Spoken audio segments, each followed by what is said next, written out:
سلموا يا قوم بال صلوا على صدر الأمين مصطفى ما جاء إلا رحمة للعالمين بركال نور نور نور محمد নূরের মোহামেলা ছিল হে মাহফুজ তার প্রেমে উতারা নূরে নূরে নূর মোহাম্মদ নূরের মোহামেলা ছিল হে মাহফুজ তার প্রেমে উতারা মামেনার নয়ন মণি মাধুরীতে বরা তিনি দুজাহান নয়ন মণি মাধুরীতে বরা তিনি নূরে নূরে নূর মোহাম্মদ নূরের মোহামেলা করছেন লৌহে মাহফুজ তার প্রেমে উতারা চন্দ্র সূর্য গ্রহ তারা নূরের প্রেমে মাতোয়ারা চন্দ্র সূর্য গ্রহ তারা নূরের প্রেমে পাগল পারা নূরে নূরে নূর মোহাম্মদ নূরের মোহামেলা আরশ করছিল হে মাহফুজ তার প্রেমে উতারা সাগর নদী মরু পাহাড় সবার মাঝে নূরের বাহার সাগর নদী মরু পাহাড় সবার মাঝে নূরের বাহার নূরে নূরে নূর মোহাম্মদ নূরের মোহামেলা আরশ করছে লৌহে মাহফুজ তার প্রেমে উতারা আদি অন্তে নূরের রূপ বদলায় মহান রাম্বানা দমে দমে আল্লাহ আল্লাহ নূরে নূরে উজালা নূরে নূরে নূর মোহাম্মদ নূরের মোহামেলা করছে লৌহে মাহফুজ তার প্রেমে উতারা মরুর দিগন্তে ফুল কোরাইশদের রোষে তামাম জাহান বেকুল সে ফুলের সৌরভে মরুর দিগন্তে ফুল কুরাইশদের রোষে তামাম জাহান বেকুল সে ফুলের সৌরভে এলাহির নেয়ামতে কুল্লু মাখলুক কাতে লাহি নেয়ামতে কুল্লু মাকুলু কাতে শিরায় শিরায় সারা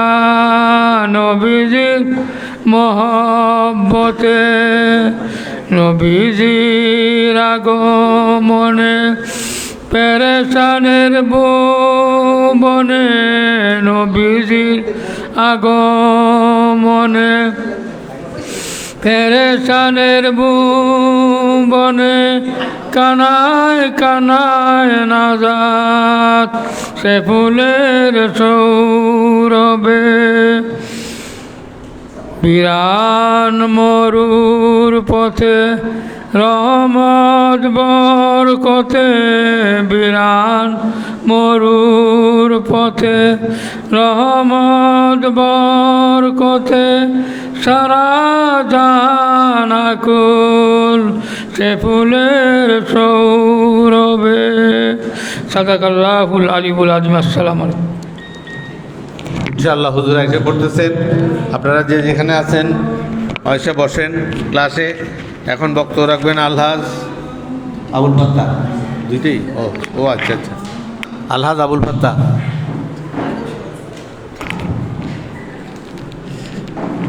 আউযুবিল্লাহি মিনাশ শাইতানির রাজিম। বিসমিল্লাহির রহমানির রহিম। পরম শ্রদ্ধা হুজুর কেবলা, আমার প্রিয় ভাই বোনেরা, আসসালামু আলাইকুম। আল্লাহর কাছে লাখ লাখ শুকরিয়া দিয়ে আমরা এই আমাদের এই মোহাম্মদী দরবার শরীফের উপস্থিত পেয়ে তার চেয়ে বড় শুকরিয়া। মানে একটা জিনিস কি, আমরা নর্মালি যেটা হয় আমাদের এই যে স্কুল যেরকম অথবা মাদ্রাসা অথবা কলেজ যখন যাই, একটা শৃঙ্খলা থাকে। তা আমার ক্লাস শুরু হওয়ার কথা 7টায়, তা আমি মিনিমাম আসা উচিত 7:15, ম্যাক্সিমাম 7টা হলে একদম লেটেস্ট আর কি। বাট যেহেতু আমরা ছাত্র, আমাদের দরবার শরীফে একজন ছাত্র, সেই হিসাবে আমি মাঝে মাঝে আমি নিজেও পারি না এটারে। বাট আমাদের উচিত সবাইকে পাংচুয়াল হওয়া, যেটা হুজুর যে ইব্রাহিম ভাই যেটা বললেন যে আসলে এখানে আদবের শিক্ষা। আসলে আমি যদি আমার নিজের থেকে আদব না শিখি, আমি আমার আরেকটা মানুষ আমাকে শিখবে না কেউ কখনো, এবং তখন বলবে যে উনি আচ্ছা উনি এই দরবার শরীফে যে উনি আসলে মানুষটা এরকম ভালো না। আসলে আমাকে থেকে শিখতে হবে। তো আসলে আমরা শিখতেছি কার কাছ থেকে? এবং আল্লাহ রাসূলের যে প্রতিনিধি আমাদের কাছে পাঠাইছেন, যে আমাদের পীর শিব কেবলা, ওনার কাছে শেখার চেষ্টা করতেছি আমরা সবাই মিলে। আসলে এই জিনিসটা আসলে কি, আমরা আসলে ওইভাবে যেটা বলে কি, আমরা মূল্য দিই না বলতে এরকম দাঁত থাকতে যেরকম দাঁতের মর্যাদা বুঝি না, নিশ্চয় এরকম হয়ে দাঁড়িয়েছে। যেমন আমার স্পষ্ট মনে আছে যে আমরা যে স্যারকে খুব ভয় পাইতাম, এই স্যারের কাছে ভয় পাইতাম এই কারণে যে এই স্যার নালে আসলে খুব পিটাবে, আর নাহলে আসলে পড়া ধরবে। কিন্তু আসলে ওই স্যারটাই আসলে আমাকে আসলে মানুষ গড়ার জন্য অনেক চেষ্টা করছেন আসলে। এবং এক সময় ওই চেষ্টা করে আমি ওনার এই ছোটো ছোটো ক্ষুদ্র জ্ঞান থেকে কিন্তু আমি আজকে এই জায়গায় মানে দুনিয়াবি কাজের জন্য আমি উপযুক্ত। কিন্তু পরবর্তী প্রজন্ম, যেটার জন্য আমি আসলে পরবর্তী জগতের জন্য যে আমি যে শিক্ষা গ্রহণ করতেছি, ওটার জন্য আসলে আমি তো আসলে রেডি না। কারণ আমি যদি রেডি হইতাম তাইলে আসলে আমি পাঞ্চুয়াল হইতাম, আমি মান্য করতাম, আমি আদবের কোনো বরখালাপ করতাম না। ওটাই হলো সবচেয়ে বড় জিনিস। কারণ আমরা এখানে যারা আসি না কেন, এখানে সবচেয়ে বড় শিক্ষা হলো কি, ছোট বড় সবাইকে মান্য করা। তার চেয়ে বড় শিক্ষা হলো একটা জিনিস আমরা হুজুরের কাছে শেখাতে, সবার সাথে ভালো ব্যবহার করা। আরেকটা জিনিস শিখছি, যেটা ইব্রাহিম ভাই যেটা বললেন, আমি আসলে এখনও পারি না ওই জিনিসটা। বাসার একদম ছোট থেকে শুরু করে একদম সবার বড়, মানে বড় যে শ্রেণী হোক না কেন, তাকে হুজুর যেভাবে মানে আসলে ওর সাথে কথা বলা, ওর সাথে আচরণ করা, কেউ যদি ফলো করি আসলে তাহলে অনেক কিছু জানা যাবে আসলে। যেমন আমি সত্যিকার অর্থে হুজুরের দুটো জিনিস ফলো করার খুব চেষ্টা করি আমি।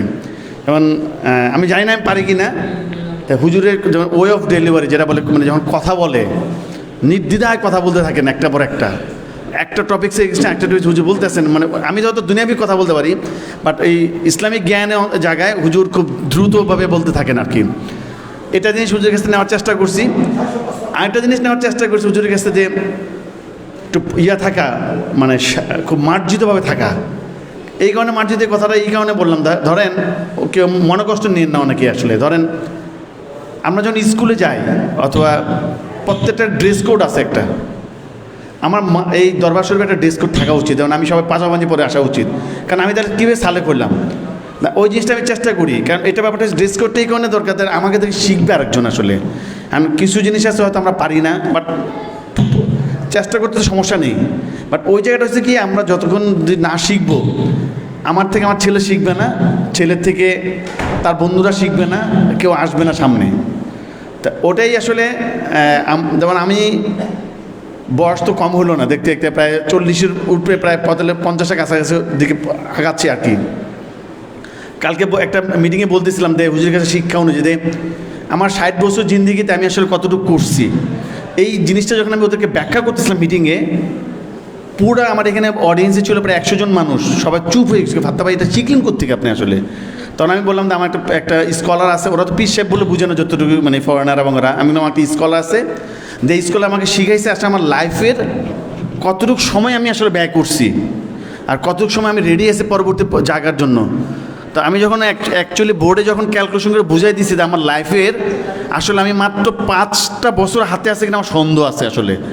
তা আসলে আমি ওর জায়গায় রেডি আছি কিনা আমি আসলে, কারণ একটা মানুষের যদি রেডিনেস না থাকে নর্মালি ও সামনে থেকে আগাতে পারবে না। আর শুধু তাই না, ওই যে যেমন ইব্রাহিম ভাই একজন শিক্ষক মানুষ, আরও অনেকে শিক্ষক আছে, যে পরীক্ষার আগের প্রস্তুতি যদি না থাকে কীভাবে পরীক্ষা দেবো আসলে। তো ওই প্রস্তুতির জন্য তো আমরা এখানে আসা আর কি। তাই ওই আশাটা আসলে কি, আমরা যদি আসলে গ্রাহ্য না করি শিখবো না আসলে আমরা কেউ। এখানে আজীবন হুজুর বলছিলেন, হুজুর শেখাতে আমরা এখানে আসবো আর যাবো, কিন্তু নিজের ভিতরে তাসির রাখতে পারবো না, তা তো হইতে পারে না আসলে কখনো। কারণ অন্তত একটা জিনিস যদি আমার ভিতরে ডেভেলপমেন্ট করি আমার ভিতরে, যে আমি হুজুর যা শিক্ষার একটা জিনিস মানি, দেয় আমি কি, আমি কারোর সাথে হয়তো বকা দিব না, একটা মানি, অথবা কারো দেখলে আত্মপাঠ দেখলে সালাম দিব, অথবা হুজুর শিক্ষা অনুযায়ী কারো দেখে নমনীয় হওয়া, কারোর সাথে রাগ না করা, মানে এই প্রত্যেকটা জিনিস হুজুরের কাছে শেখা কিন্তু, এবং বিনয়ী হওয়া যেটা বলে আর কি। এবং আমি দেখছি যে এই হুজুর এই প্রত্যেকটা জিনিস আমাদেরকে যে শিক্ষা দিচ্ছেন, এবং ইয়ার আদলে কোরআন হাদিসের আলোকে আমি আমার লাইফে আমি যে আজকে দাঁড়ায়, আমরা শুধু বলি যে হুজুরকে মানি, আসলে আমার মানি কিনাটা যেটা বড়। যেমন এটা আমি সত্যি কথা আল্লাহ কাছে শুক্রিয়া, আমি যখন গ্রামীণ ফোন ছেড়ে দিই হুজুরের পারমিশন নিছি আগে, তারপর আমার পারমিশন নিছি, তারপর ছেড়ে দিচ্ছি। সেম আবার নতুন জায়গায় যখন জয়েন করছি হুজুরের পারমিশন নিছি, তারপরে আবার জয়েন করছি, এবং এটাতে আমার অনেক মাশাআল্লাহ বরকত। এবং স্টিল ওরা কিন্তু আমার এইচআর লোকজন এখনও বলে যে ভাই আপনি চাকরি ছাড়লে কি হুজুরকে জিজ্ঞেস করেন? অবশ্যই জিজ্ঞেস করে ছাড়বো আমি। পরে হাসে ওরা মাঝে মধ্যে, যে এটা কোন স্টাইলে আপনার চলাফেরা করা। তাই আমি বললাম যে এটা আমার স্টাইল, যদি আমার এইভাবে চলতে না দেন তাহলে পারবো না। যেমন আমাকে বলছিল একবার ড্রেস কোডের ইস্যুতে, এই নতুন কোম্পানিতে আমাকে বলছে যে প্যান্ট শার্ট পরতে হবে। তাই আমি বলছি যে আপনি কাগজ নিয়ে আসলে আমি এখন ডিজাইন করে দেবো, আমি করবো না, এটা আমার একদম প্রিন্সিপাল আর কি, আমি এটা করবো না এটা। তখন ওরা আমাকে জাস্ট টেস্ট করছে যে না, উনি ওনার জায়গার থেকে লড়ে নাই। তো ওটা আসলে কি যে হুজুরের কাছে শেখাতে, আমি যদি ঠিক থাকি, সৎ থাকি, আমি আমার জায়গায় ঠিকই পৌঁছানো সম্ভব।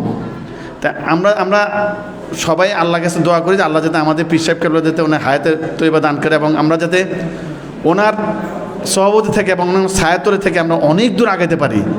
কারণ আমরা কিন্তু একটা মোমবাতি, হুজুরে আমাদের মোমবাতি আগুন লাগায় দেয়, আমরা ওই আগুনে যাই আলোকিত হয়ে পুরো পৃথিবীকে আলো ছড়াইতে চাই। তা আপনারা সবাই সবার জন্য দোয়া করেন। আর ব্যক্তিগতভাবে আমি আমার মার জন্য দোয়া চাচ্ছি, আমার পরিবারের সবার জন্য দোয়া চাচ্ছি, এবং আমার নিজের অনেক সমস্যা হয়তো থাকতে পারে, বাট ওর জন্য দোয়া কিছু সবাই বিদায় নিচ্ছি। আসসালামু আলাইকুম রহমতুল্লাহ বারাকাতুহু। মশিউর রহমান, আলহাজ মশিউর রহমান।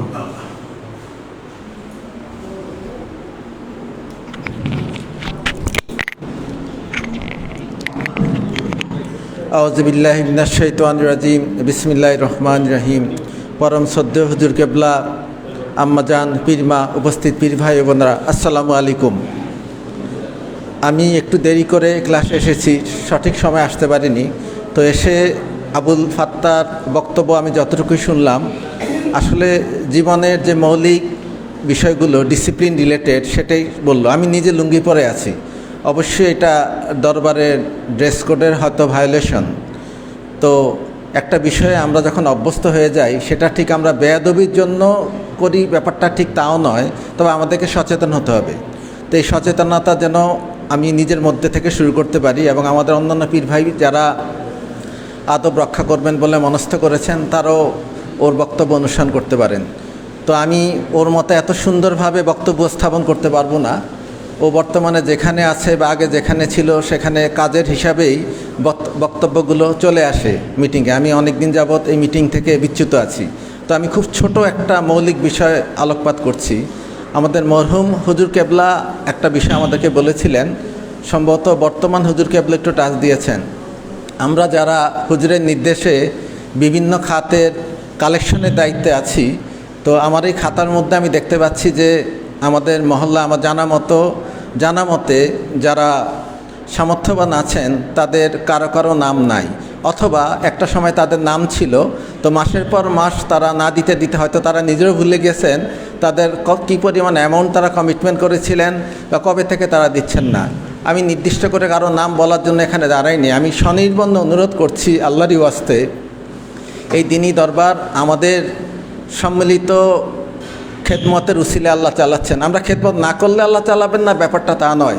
তো আমরা কেন বোকামি করবো, আমরা কেন মাহরুম হব? তো এই যে সাদগায়ে জারিয়ার যে বিশেষ দিকগুলো এখানে আছে আমাদের জন্য দানের, যে সমস্ত পীর ভাই নাম লিখিয়েছিলেন কিন্তু এখন দিচ্ছেন না, এদের মধ্যে যাদের সামর্থ্য আছে তারা দয়া করে আবার শুরু করুন। আমি নিজেও চেষ্টা করছি, কারণ আমি যে আয়টা করছি এটা আল্লাহ না দিলে কিন্তু এই আয়টা আমার হতো না।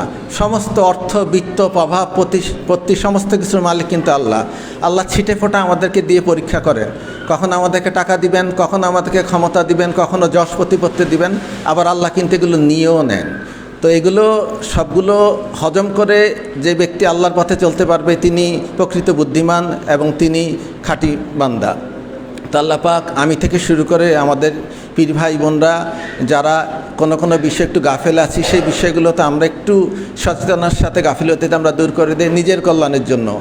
ফাত্তা বললো সে 50-এর দিকে যাচ্ছে, তো আমি তো 60-এর দিকে যাচ্ছি।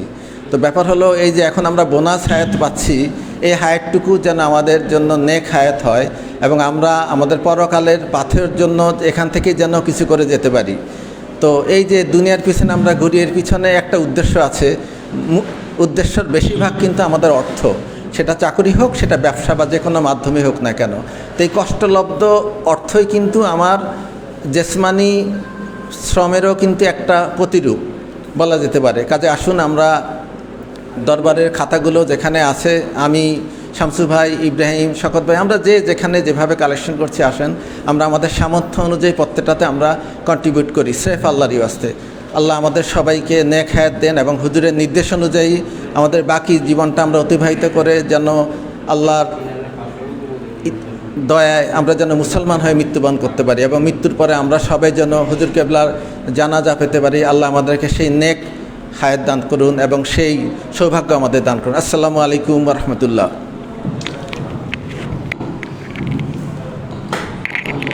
ইব্রাহিম বলে গেছিল যে অনেকে এখানে মাথা নোয়াইতে পারে না, সারেন্ডার করতে পারে না, তার স্বাধীনতা বিকায় দিতে পারে না। অনেক প্রফেসর, অনেক লেকচারার, অনেক অ্যাসিস্ট্যান্ট প্রফেসর, এরা এলিট শ্রেণীর যারা, তো কারণ একটাই, শয়তানও তো মাথা নোয়াইতে পারে নাই। কীতে বাধা দিছিল শয়তানকে? তার জ্ঞান।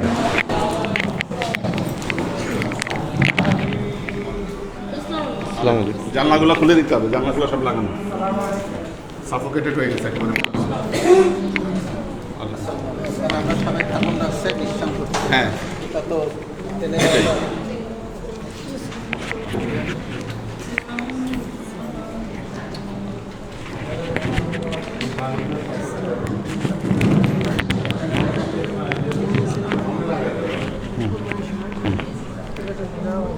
সেজন্য এটা রাখো। ওয়ালাইকুম আসসালাম। ওয়ালাইকুম আসসালাম। ওয়ালাইকুম আসসালাম। ওয়ালাইকুম আসসালাম। হ্যাঁ, খুব ভালো, মাশাআল্লাহ। ওয়ালাইকুম আসসালাম। ওয়ালাইকুম ওয়ালাইকুম আসসালাম।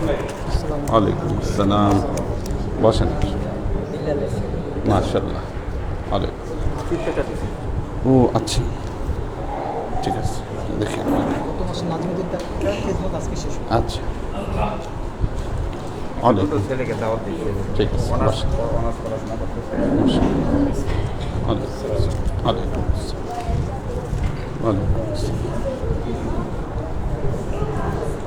ওয়ালাইকুম। খাতা দেন। গাড়ির কমিটমেন্ট ছিল আগে 5,000 দিয়েছি আর এই 5,000। ও আচ্ছা, এই যে গাড়ির ওনার 5,000 কমিটমেন্ট ছিল, ওইটা দিচ্ছি। হ্যাঁ, শুক্রিয়া শেষ আদায় করি একটা। আল্লাহ আল্লাহ আকবার।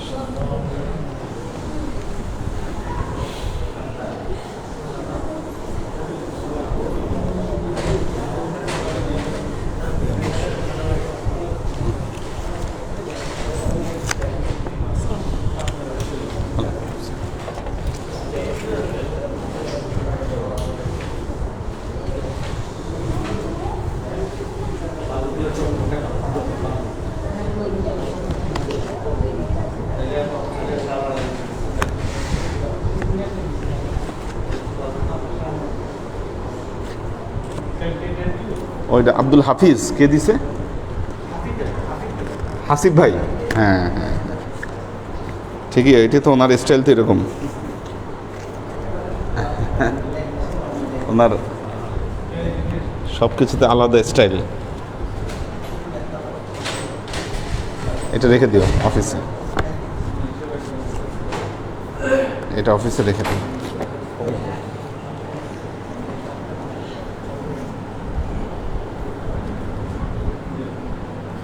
আলহাজ সুফি মহিউদ্দিন আহমদ, আলহাজ ডক্টর শওকত ওসমান আসতেছে না,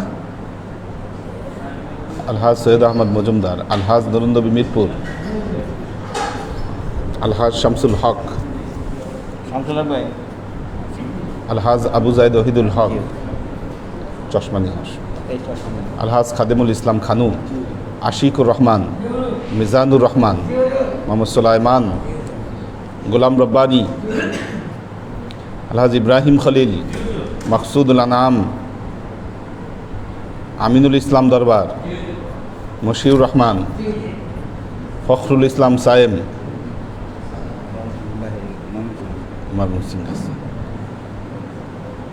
ফরিদ উদ্দিন আহমদ শফি, মোহাম্মদ জামাল, জয়নাল আবেদিন, মফিজুল ইসলাম, আমির হোসেন লালকুঠি, আলহাজ নাজিমুদ্দিন, নুরুল ইসলাম ভুঁইয়া, মাসুকুর রহমান মুস্তাজির, তৈয়বুর রহমান, শামসুস সাদিকিন, আশরাফুল আনাম নাইম, আব্দুর রাজ্জাক, শাহরিয়ার আলম মাহিন, কাউসার আলম আলাল, মোহসেনুদ্দাইয়ান, সোহেল, আসাদুজ্জামান দোলন, মনোয়ার নূর মানিক, শহীদুল ইসলাম লালকুঠি, মৌলানা আব্দুল আলিম, আইয়ুব মণ্ডল, তাজুয়ার আলম, বেলাল লেবু, মোহাম্মদ সাদেক, মোহাম্মদ সাদেক, হ্যাঁ সাদেক, ওয়ালাইকুম আসসালাম,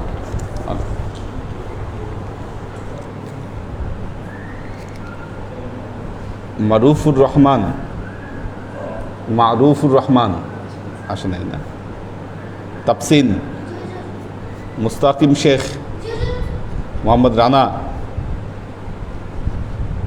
আসাদুজ্জামান শিমুল, মুশফিকুর রহমান, বাবুল ইসলাম, আশরাফুল আনাম জিয়া, কামরুল আনাম,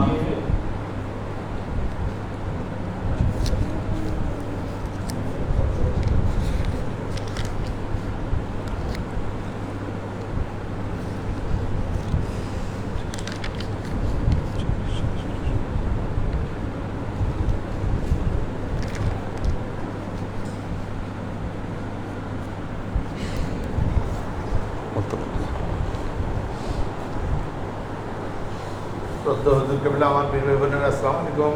আমরা আল্লাহর কাছে শুকরিয়া আদায় করি, আমাদের খাস অলি আল্লাহ মুর্শিদের সোহবতে আল্লাহ আমাদেরকে ক্লাস করার তৌফিক এনায়েত করেছেন। আল্লাহর তরফ থেকে এটা একটা চরম পরম নিয়ামত। এই নিয়ামত ভোগ্যত অবস্থায় যেন আল্লাহ আমার কাছে গ্রহণ করেন, আল্লাহর কাছে এই প্রার্থনা জানাই। নিয়ামত এই সেন্সে যে দুনিয়াতে যত কিছু সোহবত, সেই সোহবতের সাথে আখেরাতে মিলন ঘটাবে আল্লাহ। যে যেভাবে সোহবত সে সেভাবে আখেরাতে উঠবে। তাদের নাম আর দুনিয়াতে আমাদের সোহবত আমাদের ওলি আল্লাহ বলি। সাথে ইনশাআল্লাহ আমরা আখেরাতে আমার ওলি আল্লাহ হাবিবের সাথে যারা চলে গেছেন, ভীষণ একটা কঠিন চলে গেছেন, অবস্থা বা যারা অসুস্থ হয়ে বাসায় পড়ে আছেন, ময়দান। সেখানে যদি একজন যারা ওলি চলে আল্লাহ গেছে, মুর্শিদের সোহবত আমি পাই, তাদের আমাদের সন্তান সোহবত সন্ততি ইনশাআল্লাহ যারা maximum এখানে দরবারে যারা আছে, তাদের তার বাবার মধ্যে নামে maximum প্রেজেন্ট সোহবত দুজন ওলি আল্লাহর সাথে, তাদের নামটা আসবে বড় প্রথম। হুজুরের সাথে বর্তমান হুজুরের হ্যাঁ। সাথে। এটা আমাদের একটা আর বিশেষ যারা পাওয়া জীবিত আছেন আল্লাহর কিন্তু তরফ থেকে। অসুস্থ, আমরা এই পাওয়াটা তারা যেন কার্যকরী করতে তাদের পারি। সাথে আলাপ করে আমরা অনেকেই তাদের আছি নামটাও লাল কিন্তু খাতায় আসবে। ওর থেকে এই বুঝটা জ্ঞানটা যেন নিতে পারি আল্লাহর কাছে এই দোয়া চাচ্ছি, আল্লাহর কাছে এই রহমত কামনা করতেছি, হুজুরের কাছে দোয়া চাচ্ছি।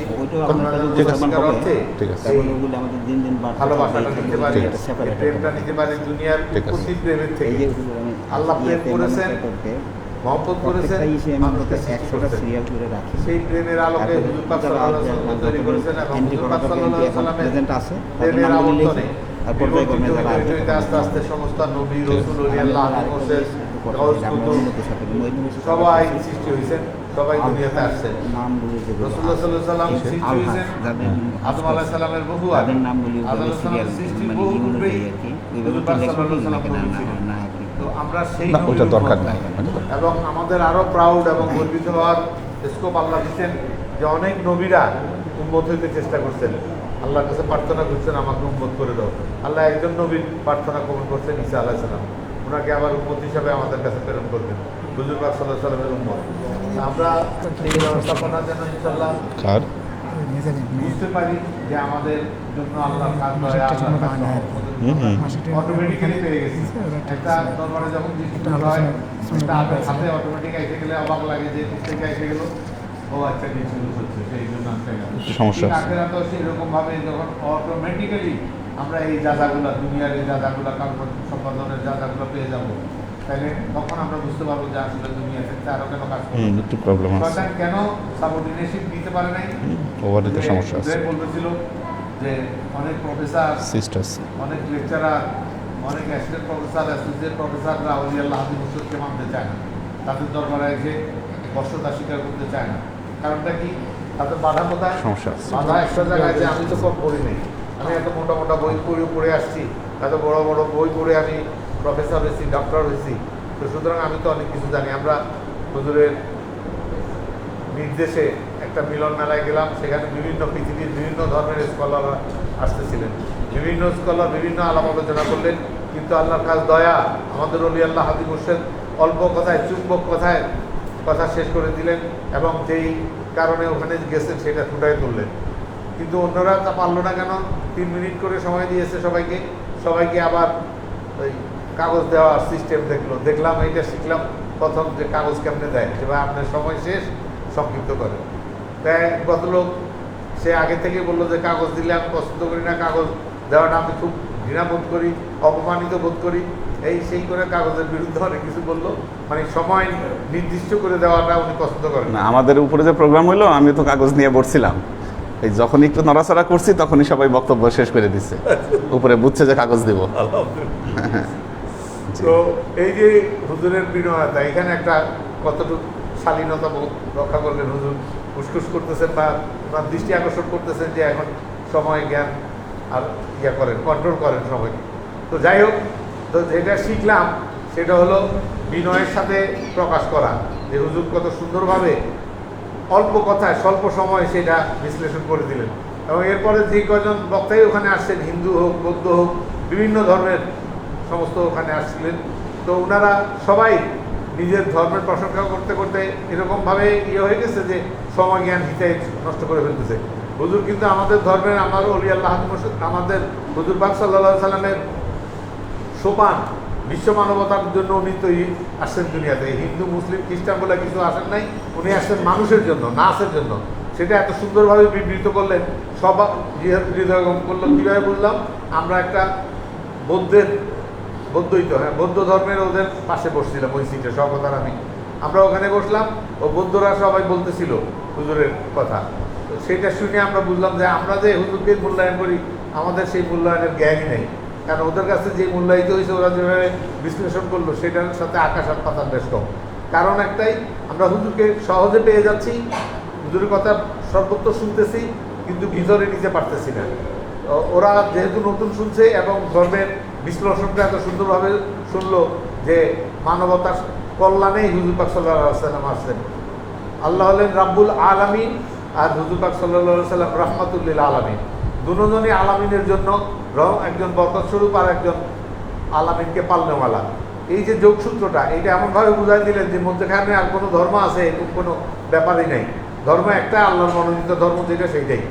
তো যাই হোক, হুজুর কোরআন এবং হাদিসে থেকে এমনভাবে বাংলায় এটা বিশ্লেষণ করে দিলেন, মোটামুটি আমি যতটুকু দেখলাম যে প্রত্যেকে হৃদয়ের গ্রাহিতার সাথে শুনতেছিল। ওই তরিকত ফেডারেশনের উনিও খুব মনোযোগ দিয়ে হুজুরের বক্তব্যগুলো শুনলো এবং হুজুর চলে আসলেন আরেকটা প্রোগ্রামের জন্য। পরে হুজুরকে আবার রিং দিল যে খাওয়ার সময় আপনি নাই কেন। তো যাই হোক, আমরা যেটা বলতেছিলাম যে আল্লাহর খাস দয়া, আল্লাহর খাস রহমত আমরা একজন ওলি আল্লাহ এরকম পেয়েছি, তাকে যেন চিনতে পারি। আল্লাহর কাছে এটাই প্রার্থনা, হুজুরকে যেন আমরা সবাই প্রত্যেকেই চিনতে পারি নিজের জ্ঞান দিয়ে, জ্ঞান চক্ষু দিয়ে, এবং চিনার সাথে সাথে সেটা আমলের পর্যবসিত করতে পারি। হুজুর কাছে খাস দোয়া চাই, আল্লাহর কাছে খাস রহমত কামনা করি, ওলি আল্লাহ মসজিদের খেদমত এবং দরবারের খেদমত করতে করতে মুসলমান হিসেবে করে দিতে পারি। এই দোয়া চাই দিন। আসসালামু আলাইকুম।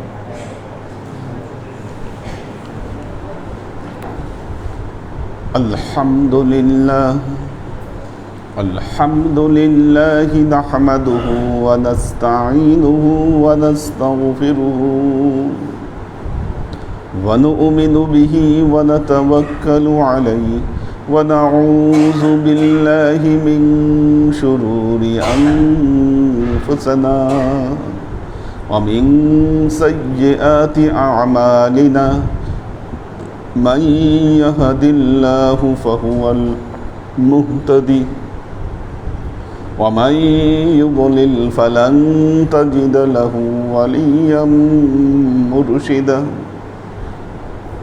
فنشهد أن لا إله إلا الله وحده لا شريك له ونشهد أن سيدنا وسندنا ونبينا محمدا صلى الله عليه وسلم الذي أرسله الله بالحق بشيرا ونذيرا وداعيا إلى الله بإذنه وسراجا منيرا وقال الله تعالى في كلامه المجيد وفرقانه الحميد ما كان محمد أبا أحد من رجالكم ولكن رسول الله وخاتم النبيين وكان الله بكل شيء عليما إن الله وملائكته يصلون على النبي يا أيها الذين آمنوا صلوا عليه وسلموا تسليما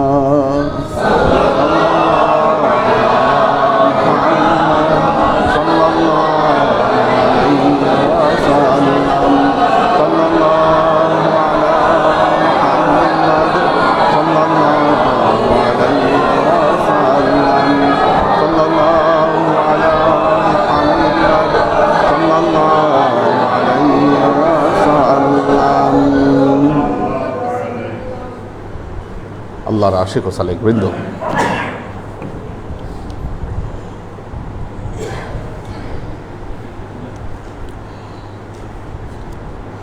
ولكن الله حبب إليكم الإيمان وزينه في قلوبكم وكره إليكم الكفر الفسوق والعصيان। তিনটি জিনিস আল্লাহ নিষেধ করেছেন: কুফর, ফুসুক এবং এসিয়ান, অবাধ্যতা, ফাসিকি চিন্তা এবং কুফর। এই তিনটি জিনিসকে আল্লাহ নিষেধ করেছেন। এই তিনটা থেকে যদি মুসলমানরা বিরত থাকে, কি হবে? তাদের অন্তর, তাদের কলব আল্লাহর ভালোবাসায় আলোকিত হবে, আলোকিত হবে। আজকের দিনে মূলত এই তিনটি কারণে আমাদের অন্তরগুলো অন্ধকারচ্ছন্ন হয়ে গেছে, কলুষিত হয়ে গেছে। এই তিনটাকেই আমরা জায়গা দিয়েছি। কুফরকে জায়গা দিয়েছি, ফুসুককে জায়গা দিয়েছি অনেক ক্ষেত্রে, এবং ইসিয়ানকেও জায়গা দিয়েছি। বাস্তবিক অর্থে আজকে আপনারা যারা এখানে ক্লাস করছেন তারা হয়তো নবীকে ভালোবাসেন, কিংবা আপনারা মুখে সবাই দাবি করেন নবীকে ভালোবাসি,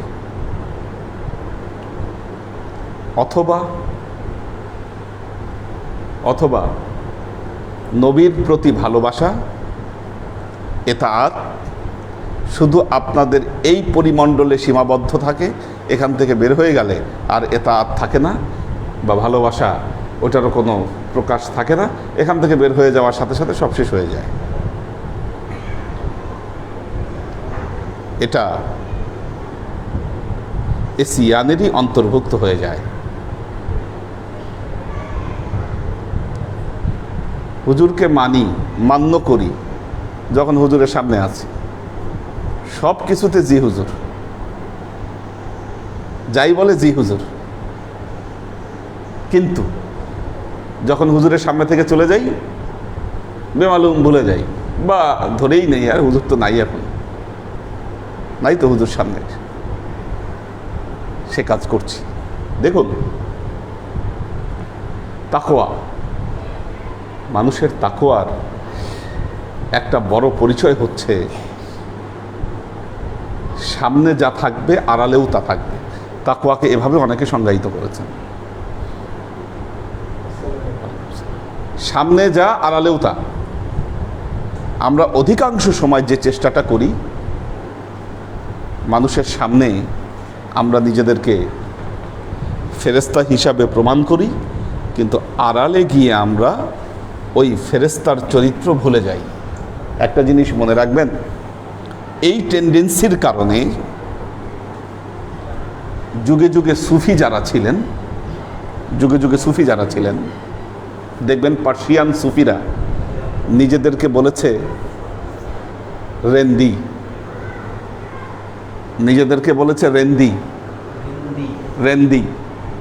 রেন্দিটা ফার্সি শব্দ। দেখবেন বাংলায় এটা গালি হিসাবে ব্যবহৃত হয়ে রেন্ডি বলে গালি দেয়, এটা ফার্সি শব্দ, ফার্সি থেকে আসছে শব্দটা। রেন্দি হচ্ছে সে যে শরাব খায়, রেন্দ শব্দের অর্থ হলো মাতাল, ঠিক আছে? তো পার্সিয়ান সুফিরা নিজেদেরকে মাতাল বলেছে, রেন্দি বলেছে, শরাবখোর বলেছে, গুনাহগার বলেছে, যেন এই যে নিজেকে সবার সামনে ফেরেশতা প্রমাণিত করা আর মানুষের আড়ালে নিজের যে কুপ্রবৃত্তি এগুলোকে প্রকাশ করা, এখান থেকে যেন মানুষ দূরে থাকে, নাম্বার ওয়ান। দ্বিতীয়ত হচ্ছে তার গর্ব, তার অহংকার যেন প্রকাশিত না হয়, সেই জন্য তারা এই কাজটি করতেন।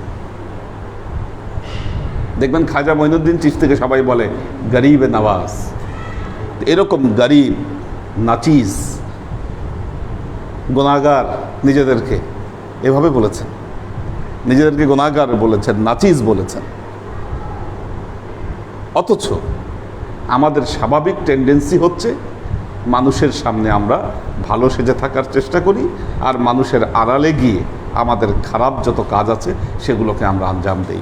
এটা সম্পূর্ণ তাকওয়ার পরিপন্থী, এটা তাকওয়ার পরিপন্থী। এই জন্য হাফিজ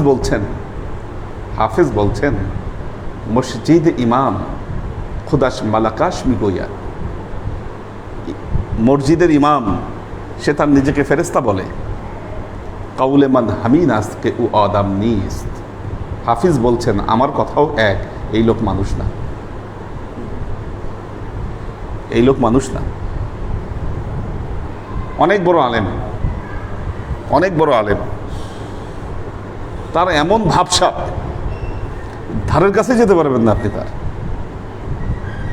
মানে তাদের যে অবস্থা এবং যদি একদিন আপনাদেরকে দেখানো যেত কোথাও, এটা দেখাইতে গেলে যেটা করতে হবে যে কমন মাহফিলগুলোতে যাইতে হবে, আর গেলে দেখবেন যে ওনাদের উপস্থিতি এবং প্রস্থান ওই জায়গাটাতে দেখবেন যে তাদের কি ভাব আর কি সাপ,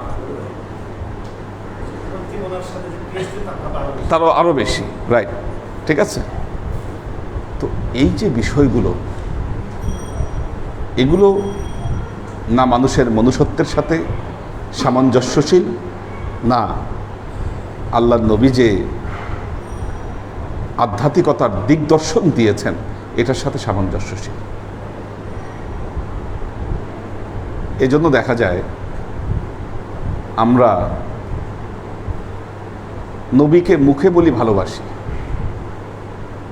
কিন্তু আমার ব্যক্তিগত জীবনে যদি আলোকপাত করা হয় তাহলে দেখা যাবে নবীর প্রতি ভালোবাসার কোনো নিদর্শন আমার ব্যক্তিগত জীবন দিয়ে প্রকাশিত হচ্ছে না। নবী বলেছেন হিংসা দূর করো, বিদ্বেষ দূর করো, আমার পুরো জীবনটা হিংসা এবং বিদ্বেষ দিয়ে মোড়া।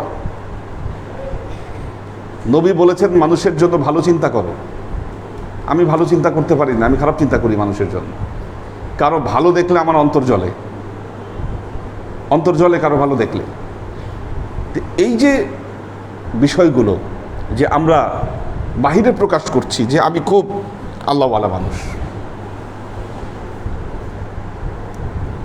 কিছু মানুষ আছে দেখবেন সে কত ইবাদত বন্দেগী করে, এগুলো ঢালাওভাবে প্রকাশ করতে চায়, ডাইরেক্ট ইনডাইরেক্ট মানুষকে জানান দেয় আমি তাহাজ্জুদ পড়ি, আমি এই ইবাদত করি, আমি এই বন্দেগী করি, আমি এত এত আমল করি।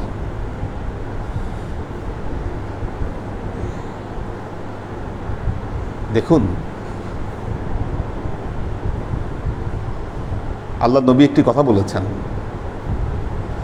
যখন কেউ তোমার প্রশংসা করে তার মুখে মাটি ছুঁড়ে মারো, কারণ প্রশংসা ভেতরে অহংকার জন্ম দেয়, আর অহংকার একজন সাধকের যে তপস্যা এটাকে নষ্ট করে দেয়। এটা মনে রাখবেন। এই যে একটা আত্মতৃপ্তি যে না আমি তো অনেক বন্দিগি করি, অনেক এবাদত করি, এটা আত্মতৃপ্তি ভেতরে জন্ম দিলে এবাদতের যে অ্যাকশন হিপ এটা নষ্ট হয়ে যেতে পারে। কত মারাত্মক শিক্ষা! এই যে শিক্ষাগুলো, এগুলো কিন্তু আজকে আমাদের ভেতর থেকে উঠে গেছে।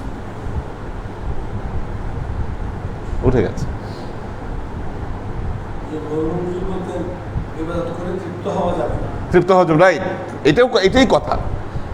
দর্শনটা এখানেই।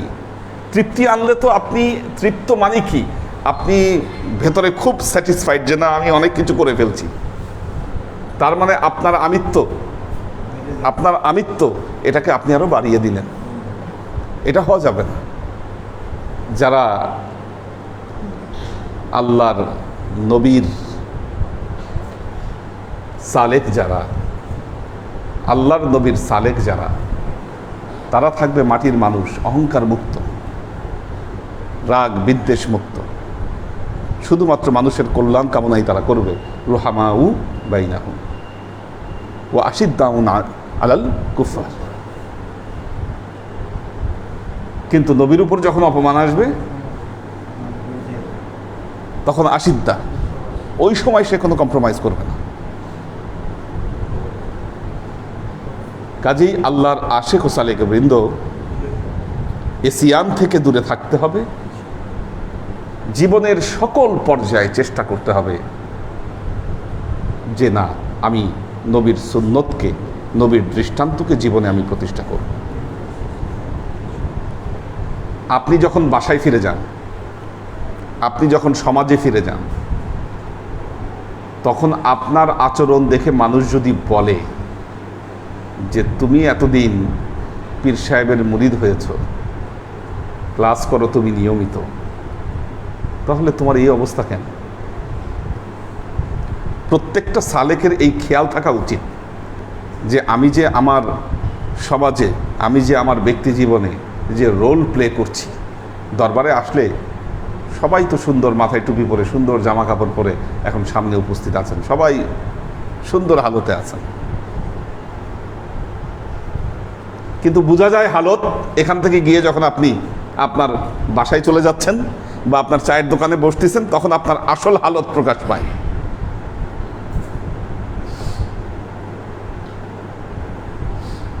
ধরেন দরবারে ক্লাস করেন নিয়মিত, মাঝে মধ্যে এখানে কনসার্ট হয়, মাঝে মধ্যে হয় না কনসার্ট? মানে আপনি দরবারে নিয়মিত ক্লাস করেন, এখন ওখানে কনসার্ট হচ্ছে, ঢোলে বাড়ি দিচ্ছে। হ্যামিলনের বাঁশিওয়ালার মতো বাঁশির সুর শুনে যেমন সব দৌড় দেয়, আপনি এটা শুনে দৌড় দিছেন। তো দিছেন সবার সামনে, লাফালাফিও শুরু করছেন সবার সাথে। কি বলবে মানুষ? আপনি কোন রেসপন্সিবিলিটি, কোন দায়িত্ব নিয়ে আপনি যে মুরিদ হয়েছেন, আর আপনি ওখানে গিয়ে সবার সামনে এরকম একটা রোল প্লে করলেন, মানুষ কি বলবে আপনাকে? চিন্তা করেছেন কখনো? এসিয়ান, নবীর সম্মান, আমি দাবি করি আমি নবীর উম্মত, কি অথচ আমি কাজ করি মুনাফিকের মতো। ওয়া ইযা লাকুল্লাযীনা আমানু ক্বালু আমান্না ওয়া ইযা খালাউ ইলা শায়াতিনহিম ক্বালু ইন্না মাআকুম। যখন ইমানদারদের সাথে দেখা হয় বলে আমরা তো তোমাদের সাথেই আছি। আছেন এখন সবাই? কি ওয়া ইযা খালাউ ইলা শায়াতিনহিম, যখন শয়তানদের সাথে দেখা হয় কি বলে? ক্বালু ইন্না মাআকুম, আমি তোমাদের সাথেই আছি। তাহলে কি করছি? ইন্নামা নাহনু মুস্তাহজিউন, একটু ঠাট্টা বিদ্রুপ করছি। না হলে এই দরবারের সালেক হয়ে আপনি জামাতের সাথে কিভাবে সিগারেট খান? একা না, জামাতের সাথে একা একা খাইলে, ঘরের দরজা আটকে খাইলে, একটু আড়ালে খাইলে নিলে বোঝা যাইত যে না, লজ্জা শরম কিছুটা আছে, যে না ঠিক আছে, একটু নীরবে বসে, একটু আড়ালে বসে খাইছে। জামাতের সাথে নেশা করেন, জামাতের সাথে মানুষ জানে সবাই যে আপনি নেশা করেন, আবার জানে আপনি দরবারেও আসেন। অপমানটা তো আপনি নবীকে করছেন, আপনি আর কাউকে করছেন না, আপনি নবীকে অপমান করছেন। যখন আপনি লেবাস ধারণ করে, আপনি লেবাস ধারণ করেছেন, মুখে আপনি দাঁড়িয়ে রেখেছেন, নবীর লেবাস আপনি ধারণ করেছেন, এটা যে কত বড় রেসপন্সিবিলিটি। এটা ধারণ করে আপনি যখন এমন কোনো কর্ম করবেন, লোকজন আপনাকে গালি দিবে, কথা বলবে, মনে রাখবেন এই রেসপন্সিবিলিটি নবী পর্যন্ত পৌঁছাচ্ছে, আপনি তার সম্মানকে রাখছেন না।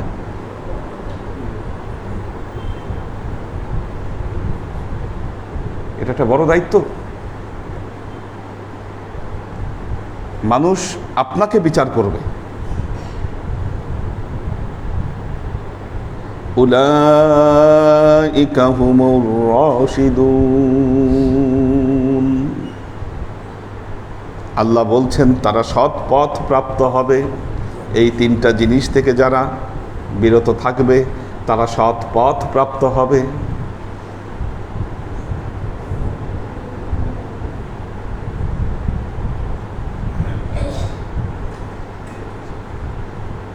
অনেক মেয়েরা আছে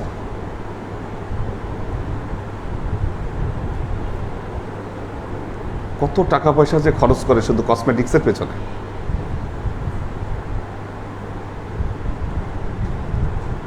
আর যখনই সে নিজেকে সুন্দর করে সাজায়,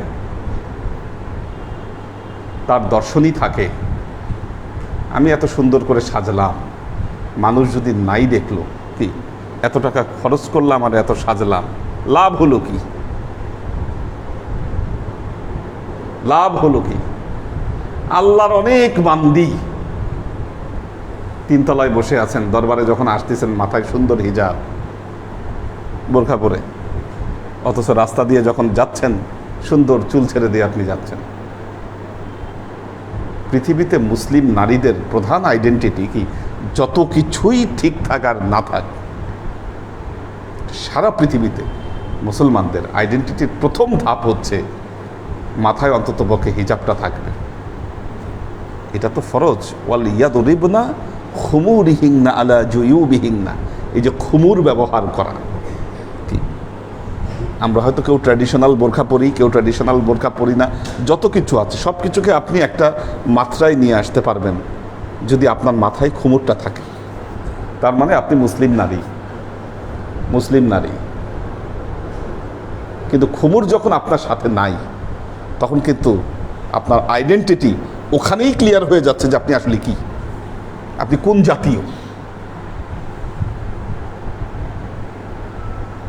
দাবি করেন আমি নবীর উম্মত, আমি আল্লাহর বান্দি, মোহাম্মদ রসুল্লাহ সাল্লাল্লাহু আলাইহি ওয়াসাল্লামের উম্মত, তাইলে আপনি রাস্তায় নায়িকা হয়ে ঘুরে বেড়াচ্ছেন কেন?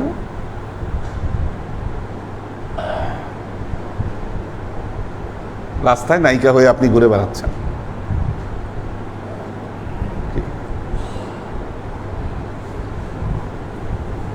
ছেলেরা, আল্লাহ সুন্দরকে পছন্দ করেন, এটা বলিনি সুন্দর পোশাক পরে ঘোরা যাবে না। সুন্দর পোশাক পরে ঘুরেন ঠিক আছে, কিন্তু আপনার হাতে বালা, গলায় মালা, আপনি তো বাউলও না, কি হ্যাঁ, বড় বড় চুল, খোপা বেঁধে রাখে আবার। কই পাইছেন এগুলো? কাকে রিপ্রেজেন্ট করছেন আপনি?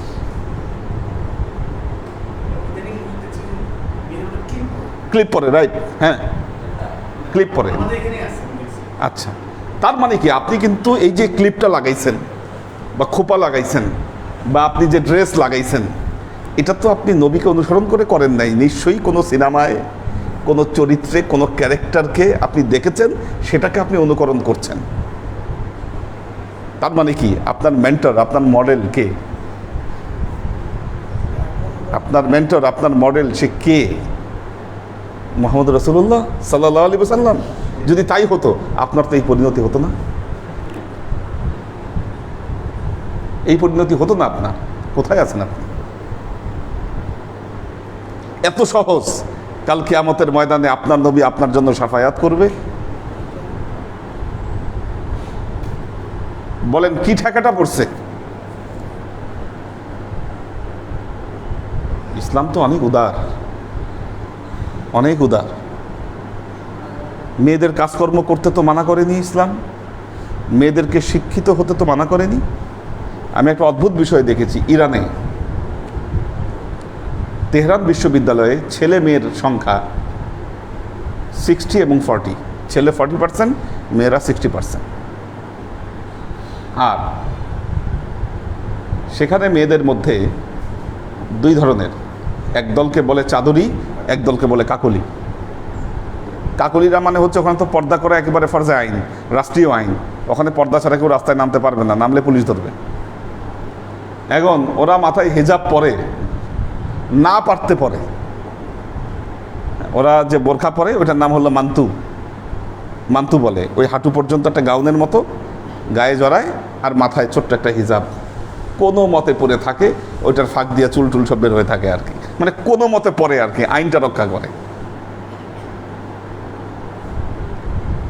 আশ্চর্যের বিষয় হচ্ছে সেখানে যারা শিক্ষিত তারা অধিকাংশ চাদরি, হ্যাঁ তারা উপর থেকে একদম মানে অরিজিনাল যেটা পর্দা করে সেটা করে, শিক্ষিতরা। আর এই যে কাকলি এই ভুংভাং করে যেগুলো, ওগুলো সব হচ্ছে অশিক্ষিত। অশিক্ষিত যারা পড়াশোনা জানে না তাদের এই অবস্থা। হ্যাঁ হ্যাঁ, কিন্তু শিক্ষিতদের মধ্যে ঠিকই নবীর সুন্নত ঢুকে গেছে, ঢুকে গেছে।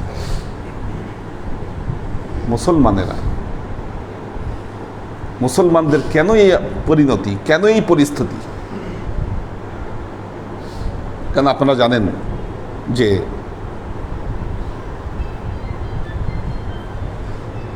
যখনই তাদের এই কনজারভেটিভ সমাজ ভালো লাগেনি মুসলমানদের, ইউরোপকে অনুকরণ করতে গেছে, মানে ওই খোলামেলা, তখনই তাদের উপরে এই আঘাত এবং সমস্যা এসেছে। মনে রাখতে হবে, আপনাকে মাথায় রাখতে হবে, আমি একজন মুসলমান। কি আল্লাহর নবী বলেন, আপনাকে যদি আল্লাহর নবী শাফায়াত না করেন, আমার নবীর কি কমতি হবে? কি এই হাজার হাজার বছরে আল্লাহর নবীর কি উম্মতের অভাব আছে? কি ঠেকা পড়ছে? কি ঠেকা পড়েছে আপনি বলেন আপনাকে সাফায়াত করে জান্নাতে নিতে হবে? যদি মনে করেন আপনার সাফায়াত দরকার নবীর, যে কোনো একটা লাইনে আসেন, একটা লাইনে আপনাকে আসতে হবে। তো কোনো লাইনেই আপনি নাই, কিভাবে হবে তা?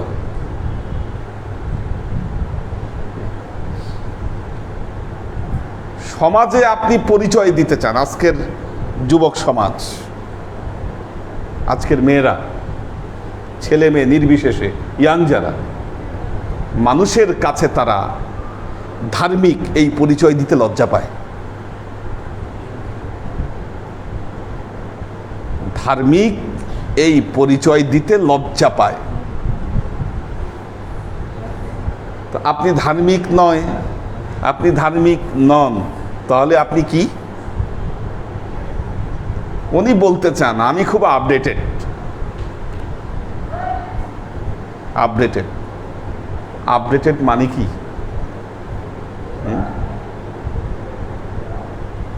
ভেতরে শিক্ষা নাই, দীক্ষা নাই।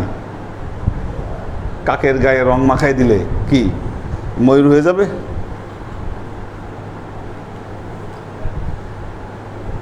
সেই চেষ্টা করতেছে। আল্লাহর আশিক ও সালেক বৃন্দ,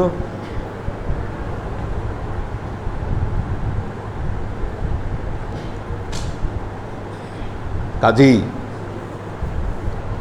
আমাদের ভেতরটাকে আমাদের পরিবর্তন করতে হবে। আর এই আয়াতে আল্লাহ তাআলা যেই জিনিসটি শিক্ষা দিলেন ধর্মের ব্যাপারে, ইমানের ব্যাপারে, যে ইমানকে ঠিক করতে গেলে এই তিনটা জিনিসকে পরিহার করে নিজের কলব তথা অন্তরকে আল্লাহ এবং তার রাসূলের মহব্বতে আলোকিত করতে হবে। তাহলে কি হবে?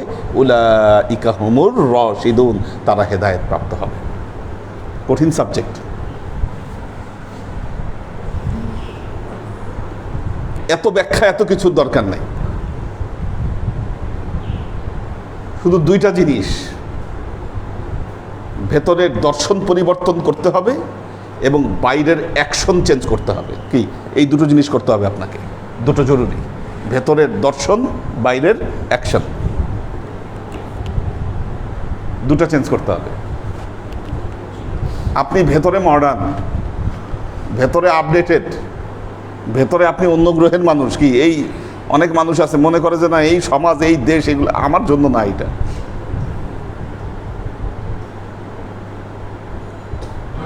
এই জন্য ছোটবেলা থেকেই টার্গেট থাকে এই দেশে থাকবো না।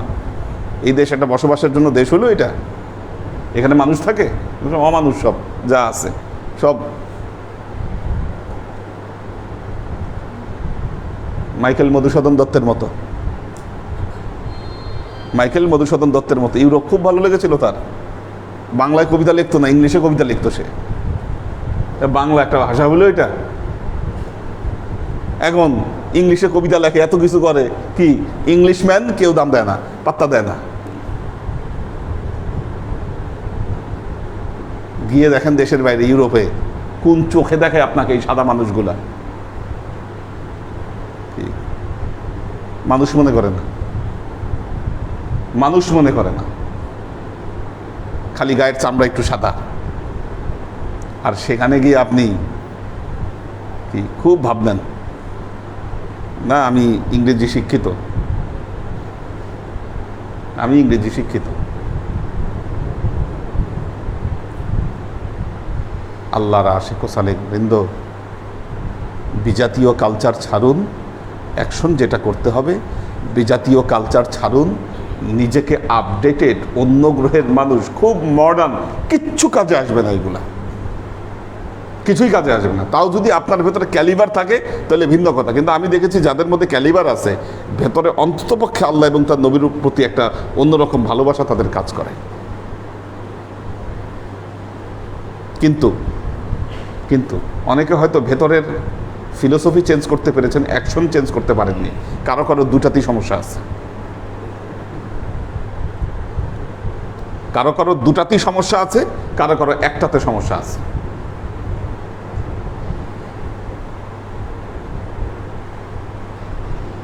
এই সমস্যা যদি থেকে থাকে, এই সমস্যা থেকে থাকলে হেদায়েত আপনার ভেতরে ঢুকবে না। আমার কথাটা কি বুঝে আসছে? খুব সিম্পল কথা। এই কয়দিনের ক্লাসকে একটা ফর্মুলায় নিয়ে আসছি। নিজেকে ধার্মিক ভাবুন, আর ধার্মিক যদি মনে করতে না পারেন, নিজে ধার্মিক মানুষের কাছে প্রকাশ করতে চায় না।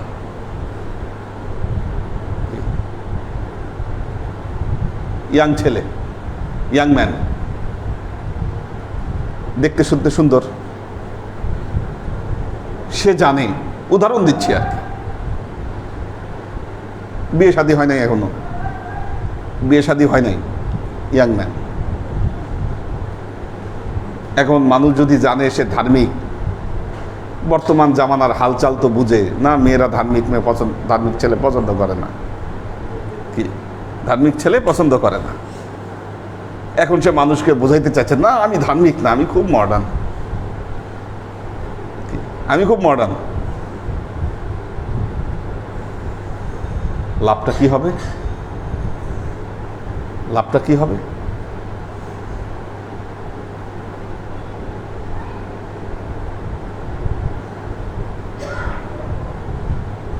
বহু ছেলেপেলের জীবনে টার্গেটই থাকে পুলিশ হব। এটা কয়েক বছর আগেও ছিল না, এখন কারণ তারা জানে যে পুলিশের চাকরিতে টাকা আছে, হোক সেটা বৈধ বা অবৈধ।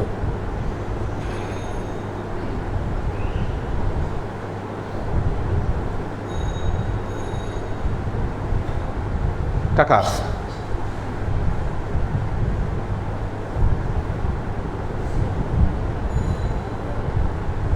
আর নিজের ভেতরে কিন্তু নিয়াত ওইটা নাই যে না ঠিক আছে, যদি নিয়াত এটা থাকতো যে ঠিক আছে আমি পুলিশের চাকরি করব, করে দেশকে সেবা দিব, না ওইটা নাই। ঘুষ খাবো, ঢোকার আগে তার টার্গেট হচ্ছে আমি ঘুষ খাবো। ঘুষ খেয়ে বড়লোক হব, বড়লোক হয়ে কি করব? গাড়ি বাড়ি করব। কিন্তু এই যুবকই জানে না এর পরিণাম কি হবে, এর পরিণামটা কি হবে এটা কিন্তু এরা জানে না। আর জানে না বলেই স্বাভাবিক যে একটা ইথিক্যাল চিন্তা, নৈতিক দর্শন তার ভেতরে গড়ে ওঠেনি ছোটবেলা থেকে, ছোটবেলা থেকে গড়ে ওঠেনি। আল্লাহর আশেক সালেক কিন্তু এই জায়গাগুলো আমাদের খুব কঠিন একটা শূন্যতা চলছে। আমরা আমাদের বাচ্চা কাচ্চাকে এমন প্রতিযোগিতার মধ্যে লিপ্ত করে দিচ্ছি। প্রতিযোগিতা করতে হবে, সবার চাইতে ভালো করতে হবে। স্কুলগুলোতে দেখবেন ছেলেপেলেদের উপর যা প্রেশার, সেরা হইতে হবে তাকে, এবং জীবনে তাদেরকে শেখাচ্ছি অনেক টাকা ইনকাম করতে হবে, অনেক টাকা ইনকাম করতে হবে। আমরা তো কবিতাই পড়েছি, গাড়ি ঘোড়া কি পড়ালেখা করে যে গাড়ি ঘোড়া চলে, সে কি লোকটা দেখাই দিচ্ছে ছোটবেলা থেকেই। পড়ালেখা করলে গাড়ি ঘোড়া চড়তে পারবা, আর পড়ালেখা না করলে গাড়ি ঘোড়া চড়তে পারবা না।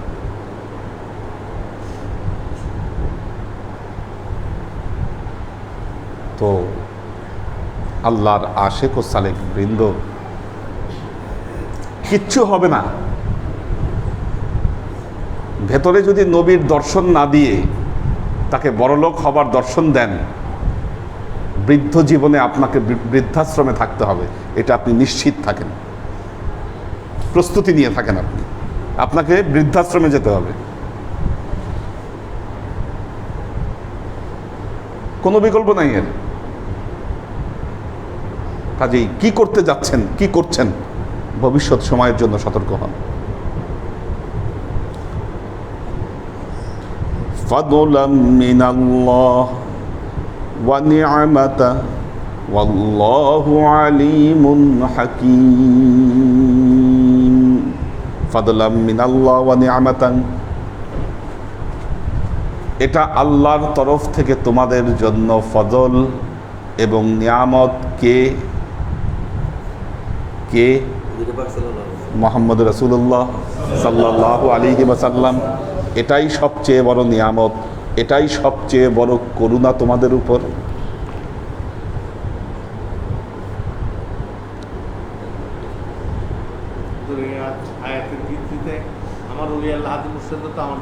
অবশ্যই অবশ্যই নাবির রাসূল তিনি, অবশ্যই। আচ্ছা দেখেন, এখন আপনি বলবেন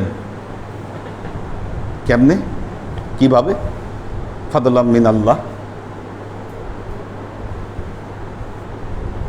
কিভাবে ফজল, কিভাবে নিয়ামত?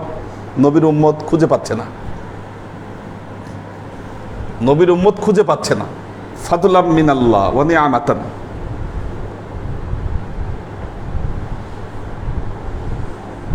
একটা বাচ্চা যখন একটু বুঝতে শিখে, একদম ছোট না, বুঝতে শিখবে যখন,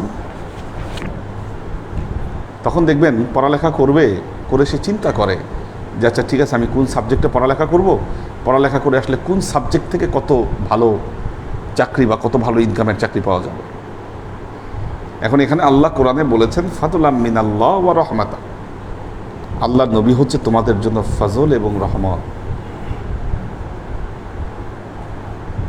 বর্তমান যুব সমাজ জানে না কেমনে নবী ফজল এবং কেমনে নবী রহমত। কারণ তাদের মনে একটা প্রশ্ন, আচ্ছা নবীকে অনুসরণ করে কেউ কি বড়লোক হইতে পারছে? তা তো হুজুররা সবাই বড়লোক থাকতো, হুজুররা সবাই বড়লোক না কেন? হুজুররা তো মাদ্রাসায় পড়ে, তারা মানুষের দ্বারে দ্বারে ভিক্ষা করে বেড়ায়, এরা তো বড়লোক না। এগুলো প্রশ্ন তাদের মনের মধ্যে।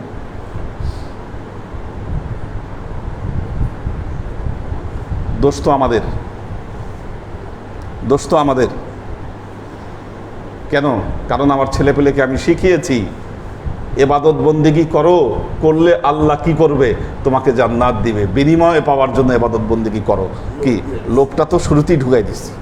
তো যেই লোভ তার মধ্যে ঢুকিয়ে দিয়েছি, জীবনের প্রতিটা পর্যায়ে তার এই লোভ কাজ করবে।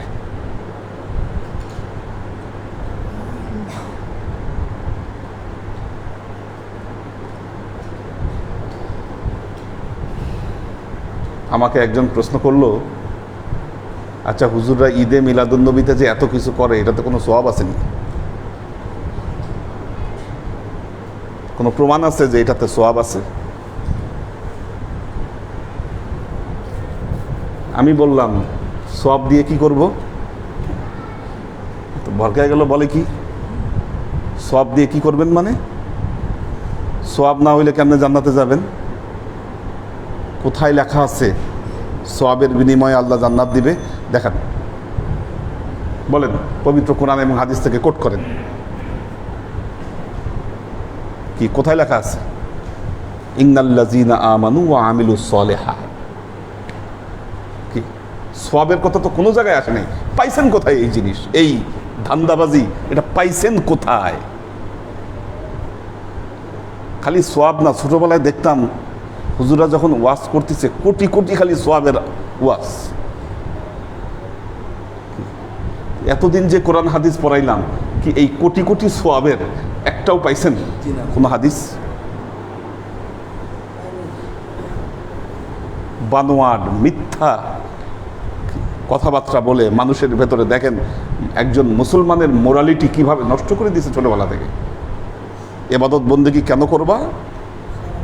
আল্লাহ বহুত ওই নিয়ামত অনেক কিছু রেখে দিছে, খাজা খাজানজি। কি এই সমস্ত লোভীরা কি এরা ইহ জগতেও যেমন লোভী থাকে, আর ইবাদত বন্দেগী যতটুকু করে সেটা হচ্ছে পরকালে ওই লোভে।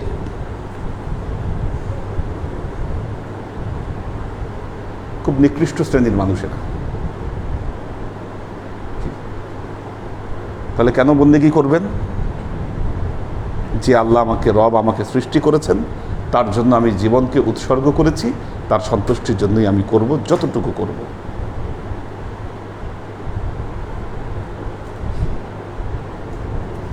ফাদলাম মিনাল্লাহ ওয়া নি'মাতান, নবী হচ্ছে আল্লাহর তরফ থেকে আপনাকে দেওয়া সবচাইতে বড় নিয়ামত।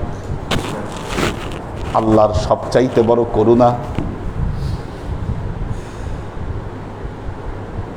সত্যিকার অর্থে আমি আল্লাহর নামে শপথ করে বলছি, কসম করে বলছি, সত্যিকার অর্থে নবীর জীবনাদর্শ যদি আপনার জীবনে আপনি প্রতিষ্ঠা করতে পারেন, ইহকালীন পরকালীন সকল নিয়ামত আপনার পায়ে এসে লুটাবে। আল্লাহর কসম করে বলছি। তার মানে কেন লুটাচ্ছে না? কারণ ছোটবেলা থেকেই আমাদের ভেতরটা নষ্ট হয়ে গেছে, শেষ হয়ে গেছে।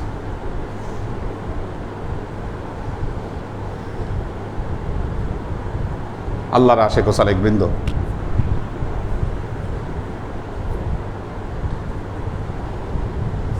কতদিন আছে আর ইয়ার শেষ মনে হচ্ছে। আচ্ছা, গুরুত্বপূর্ণ আয়াতগুলো এরপর থেকে আমরা পড়াবো, কিছু গুরুত্বপূর্ণ আয়াত, এটা আমরা করে শেষ করবো এই সূরা আহজাবটা। বিষয় হচ্ছে তরিকায়ে মুহাম্মাদি। তরিকায়ে মুহাম্মাদি, তরিকায়ে মুহাম্মাদি আল্লাহর নবীর প্রকৃত জীবনাদর্শের দিকে তার সালেককে আহ্বান করে, তার সালেককে দাওয়াত দেয়। তবে হ্যাঁ, এটাকে আমাদের প্রপার ইউটিলাইজ করতে হবে, প্রপার ইউটিলাইজ করতে হবে। কিছু গ্যাপ আমার চোখে ধরা পড়েছে, কিছু গ্যাপ আমি এখন গবেষণা করছি কি করা যায়, কিভাবে। যেমন ধরুন, গ্যাপগুলো কি কি। একজন লোক দরবারে আসলো, উনি আজকে প্রথম আসছে। কেউ টিকে গেছে, দরবারে আসছে টিকে গেছে, হঠাৎ আসছে, বয়াত পড়েছে, একদিন 2 দিন টিকে গেছে। কিন্তু যে লোকগুলো প্রথম আসছে, অনেকেই আছে বয়াত পড়েছে, এসেছে, কিন্তু যখন দরবারে এসেছে, ক্লাস করেছে, একটা অসহায়ের মতো ক্লাস করছে, কেউ তার সাথে কোনো কোঅপারেশনও করে না, যে কেউ যে কোনো দিক নির্দেশনা দিবে, সিস্টেমগুলো কেউ বলবে বা কিছু, এরকম কেউ নাই। আসে, কার কাছে যাবে সে নিজেও জানে না, কিভাবে আগাবে সে নিজেও জানে না, তাকে দিক দর্শন দেওয়ার মতো কেউ নাই। আসে, এতিমের মতো ঘোরাফেরা করে, আর যখন আর পায় না পথ, তখন কি করে? চলে যায়। দূর, ভালোই লাগে না এখানে, কেউ গেলে কথাও বলে না, কিছুই না।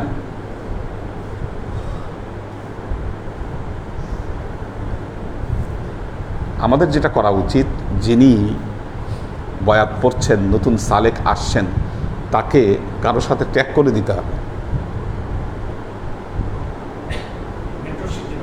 হ্যাঁ, ট্যাগ করে দিতে হবে। তার যত সমস্যা, তার যত দেখভাল, যার সাথে ট্যাগ করে দেওয়া হয়েছে তিনি এটা দেখবেন তারটা। সে না আসলে তার খোঁজখবর নেবেন, অসুস্থ থাকলে তিনিই দেখবেন। কি, যারা পুরনো মুরিদ, আব্বার সময়ের মুরিদ, বা যারা কমপক্ষে 5 বছরের উপরে নিয়মিতভাবে তারা দরবারে আসা যাওয়া করছেন, তারা কিন্তু এই দায়িত্বটা নিতেই পারেন। এবং একজনের উপর সর্বনিম্ন 5 জনের দায়িত্ব থাকবে। আমরা 5 জনের দায়িত্ব দিতে পারি। যিনি বয়াত পড়ছেন, প্রথম দিনই ঠিক করে দিব, আপনি আপনার সব কিছু তার সাথে যোগাযোগ করবেন। সে কীভাবে ওজিফা করবে, দরবারের খেদমতগুলো কিভাবে, এখানের আদব কায়দাগুলো কি, একজন নতুন মানুষ কিচ্ছু বুঝতে পারছে না। বরং অনেক ক্ষেত্রে পুরনোদের ভাবসাব আর তাদের গরমে তারা ক্ষতিগ্রস্ত হচ্ছে, মনে কষ্ট পাচ্ছে, দুঃখ নিয়ে চলে যাচ্ছে। তখন যদি তাদের ওই দুঃখে মলম দেওয়ার মতো কেউ থাকতো, তাহলে কিন্তু এই প্রবলেম হতো না। সর্বনিম্ন 5 জন, যিনি পারবেন, যার গাইডেন্স ক্ষমতা বেশি, তিনি, তার সাথে বেশি ট্যাগ করে দেওয়া হবে। তার পারফরমেন্সও বোঝা যাবে যে না, ওনার পারফরমেন্সটা কীরকম। কাজেই যারা অনিয়মিত আছেন, যাদের প্রবলেম আছে, তাদেরকে ট্যাগ করে দিব। যারা নতুন আসছেন তাদেরকে ট্যাগ করে দিব বিভিন্ন মানুষের সাথে, নাহলে হচ্ছে না এটা। নিজেদের মধ্যে ভালোবাসা বাড়ছে না? কালকে ক্লাসে এটা নিয়ে আলোচনা করবো, আগামীকালের ক্লাসে।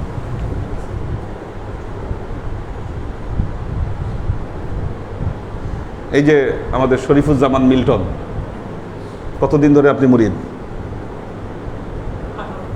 হ্যাঁ, 2018 সালে হয়েছে। কার মাধ্যমে আপনি যোগাযোগ করেন দরবারে? কোন সোহেল? সোহেল নিজেই আসে না? সোহেল, হ্যাঁ, আচ্ছা। এই একটা গ্রুপ ভাগ করে দিতে হবে, এতে নিজেদের মধ্যে মহব্বত বাড়বে, কি নিজেদের মধ্যে কানেকশনটা ঠিক থাকবে। এলাকা হিসাবে, জায়গা হিসাবে এই কাজটা করে দিব আমি ইনশাআল্লাহ। আর যিনি দায়িত্ব থাকবেন তার খোঁজ থাকবে, তার কোনো কিছু হলে আমি তাকে জিজ্ঞাসা করবো যে কই উনি তো আপনার দায়িত্বে আছে, কি খোঁজ নিয়েছেন, উনি কোথায় আছে, কেন উনি নিয়মিত আসছেন না। তিনি অসুস্থ থাকলে উনি খবর নেবেন। কি হেদায়েতের কাজ এত সহজ না, হেদায়েতের কাজ এত সহজ না। কাল কিয়ামতের ময়দানে গেলে নবী তো জিজ্ঞাসা করবে কি করছো, তরিকায়ে মুহাম্মদীর প্রচার এবং প্রসারের জন্য কি করেছো।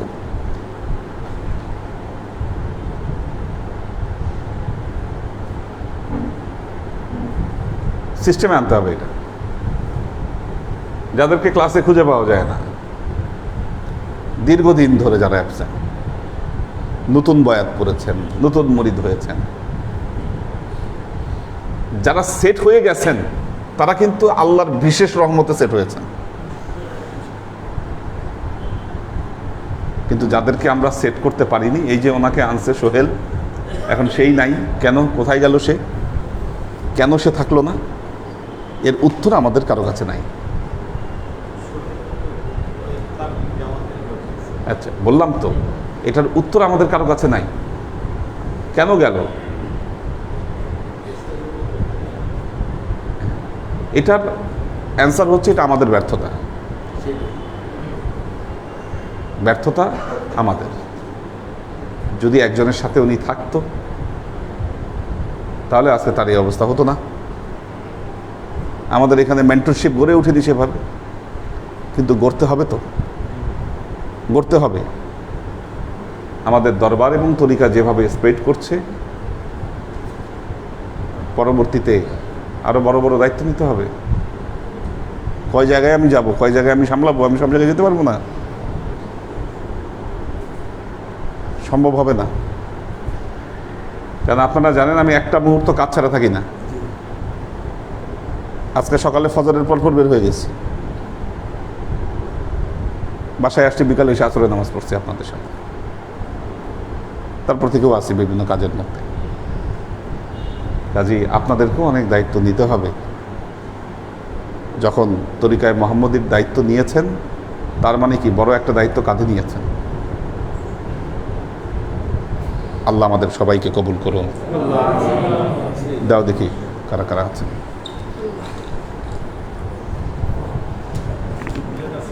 হ্যাঁ, মিলাদ আছে, মিলাদ পড়বো ইনশাল্লাহ। হ্যাঁ হ্যাঁ, ঠিক আছে। নাজিমুদ্দিন ভাইয়ের ফ্যামিলি আছেন, মনিরুজ্জামান মনির, আরিফা শেখ, সোহেল খান, আফ্রিদিতি অনু, সানজিদা রেজা, এইচ.কে কনক, কলকাতা থেকে আবির আহমেদ, শাকেরা আফজারা, মাহফুজুল হক উজ্জ্বল, মোহাম্মদ আজাদ,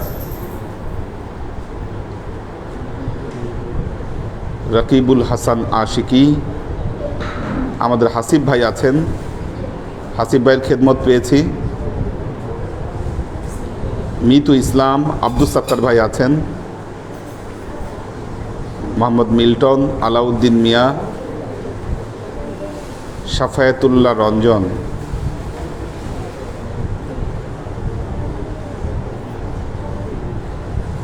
আচ্ছা, সাফায়েতুল্লাহ রঞ্জন বলেছেন আমাদের শেষ নবী হজরত মুহাম্মদ সাল্লাল্লাহু আলাইহি ওয়াসাল্লাম বলেছেন, তোমাদের নিজেদের ও পরিবারের জীবনের চাইতে আমাকে যতক্ষণ বেশি ভালো না বাসো, ততক্ষণ তোমাদের ঈমান পরিপূর্ণ নয়। এখন আমার প্রশ্ন হলো, আপনি যেহেতু আমাদের নায়েবে রাসূল, এরপর যদি আপনাকে আমাদের পরিবার জীবনের চেয়ে বেশি ভালোবাসি, মেহেরবানি করে এ সম্পর্কে কিছু বলুন। দোয়া করবেন যেন মুসলমান হয়ে মৃত্যুবরণ করতে পারি। আল্লাহ নবী একটি কথা বলেছেন, ইন্নাল আম্বিয়া লা ইয়ারিসুনা দিনারান আও দিরহামান ওয়ালাকিন ইয়ারিসুনাল ইলমা। আল্লাহর নবী তার ওয়ারিসি সম্পত্তি হিসাবে কোনো জায়গা জমি টাকা কড়ি কোনো কিছু রেখে যান নাই, বরং তিনি কি রেখে গিয়েছেন? ওয়ালাকিন ইয়ারিসুনাল ইলমা, 3 ধরনের জ্ঞান রেখে গেছেন। আল ইলমাল ঈমান, আল ইলমাল ইসলাম, আল ইলমাল ইহসান। ঈমানের জ্ঞান, শরীয়তের জ্ঞান এবং মারিফতের জ্ঞান। যে ব্যক্তি এটাকে ধারণ করতে পারলো সে অত্যন্ত গুরুত্বপূর্ণ একটা কিছুকে ধারণ করলো। এরপর আল্লাহর নবী বললেন, ইন্নাল উলামা ওয়ারাসাতুল আম্বিয়া, নিশ্চয়ই একজন হক্কানি আলেম তিনি হচ্ছেন নবীর ওয়ারেস, প্রকৃত ওয়ারেস। এই জন্যই মুর্শিদকে বলা হয় নায়েবে রাসূল। নবীর যে হক তাকে মান্য করা, এটা যার মাধ্যমে করবেন তিনি হচ্ছে আপনাদের মুর্শিদ। আতিউল্লাহ ওয়া আতিউর রাসূলা ওয়া উলিল আমরি মিনকুম। আল্লাহকে ইতাআত করো, আল্লাহকে তো দেখা যাচ্ছে না, তাহলে কাকে ইতাআত করবে? রাসূলকে ইতাআত করবে। রাসূল যখন পর্দা নিয়েছেন তখন ওয়া উলিল আমরি মিনকুম, কোরআনের নির্দেশনা এটা। কাজে এটা ছাড়া কোনো উপায় নেই।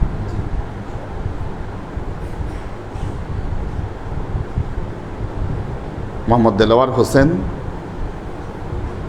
সাওয়ান খান, ইফাদ মিলি, নাসিমা তালুকদার, আব্দুল হাফিজ, মোহাম্মদ মারুফুর রহমান, কোরবান আলী মালয়েশিয়া থেকে, আশেক মাহমুদ, শফি ফরিদ, মাকসুদ আনাম, মাকসুদ ওমর, কবির হোসেন,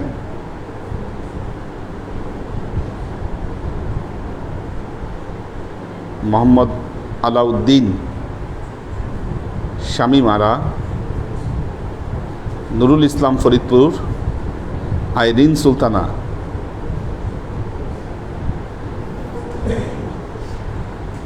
আচ্ছা মাকসুদ ওমর উনি বলেছেন, দোয়া চেয়েছেন মাকসুদ ওমর, ওনার ওয়াইফে ওই শফিক ভাইয়ের ওষুধে ক্রিটিনাইন কমছে, 2.5 কমেছে। আচ্ছা এই জন্য দোয়া চেয়েছেন। পপিয়ারা জামান সুমি, কবির হোসেন বলেছে উনি ধানমন্ডি থেকে ডিউটি দিচ্ছে আর লাইভ দেখছে। সাদিয়া রহমান, সুলতান মামুন,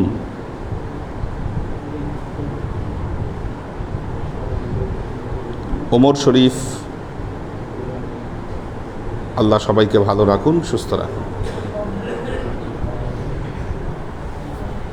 আমাদের মহসিনুদ্দাইয়ান আবুল ফাত্তা, ওনার আম্মা অসুস্থ, এখন কি হসপিটালে আছে? নিয়ে আসেন।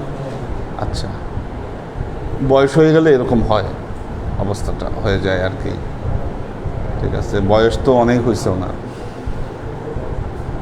ওনারা তো অনেক মুরব্বী।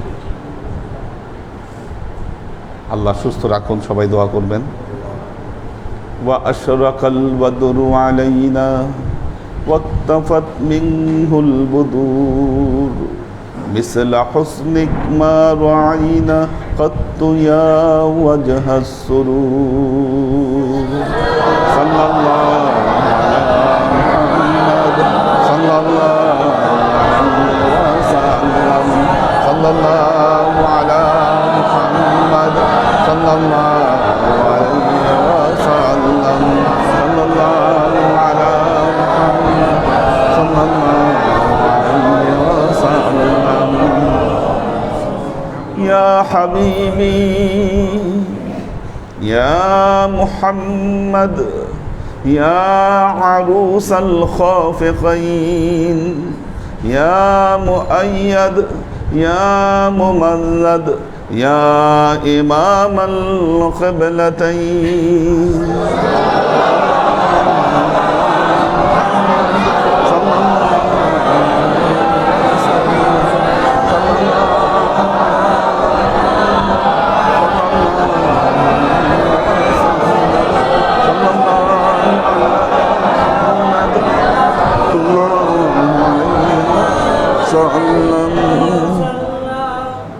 ما رعينا عيسى حنات بالسور إلا إليك والغمام هلك ظلت والملا صلوا عليك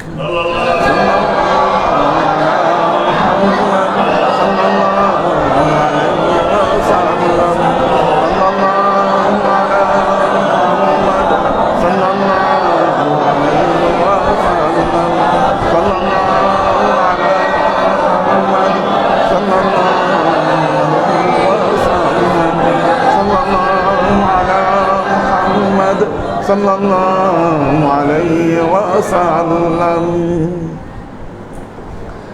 بلغ العلا بكماله كشف الدجى بجماله حسنت جميع خصاله صلوا عليه وآله سلموا يا قوم بر صلوا على صدر الأمين مصطفى ما جاء إلا رحمة للعالمين